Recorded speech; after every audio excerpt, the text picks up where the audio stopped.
Kita selalu dengar tentang cerita yang ada warga emas yang jatuh di rumah dan meninggal. Sangat sedih. Jadi hari ini kita akan share 3 tempat yang paling berisiko untuk jatuh di rumah, dan di hujung video ni kita akan share cara untuk elak.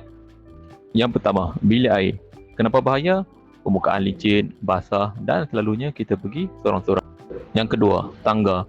Tangga sangat berisiko untuk warga emas. Yang tak emas pun bahaya, tambah pula yang emas kan. Kalau ada barang berselerak, gelap dan tak ada pemegang, memang bahaya. Yang ketiga, dapur. Ya, dapur.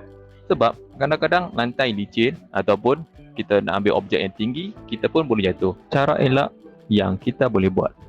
Satu, gunakan pelapik yang tidak mudah tergelincir di bilik air dan dapur. Dua, pastikan cahaya cerah di semua tempat tadi. Tiga, jangan biarkan barangan bersepah. Dan keempat, kalau ada duit lebih, pasang pemegang di tandas dan tangga. Tapi tangga di Malaysia ni selalunya memang dah ada pemegang. Tapi ada satu perkara yang kalau kita boleh buat, boleh bantu di semua tempat tadi, iaitu temanlah mereka semampunya. Jangan tinggal sorang-sorang. Bukan saja risiko jatuh tu berkurangan, mereka dan juga anda akan lebih bahagia. Okey?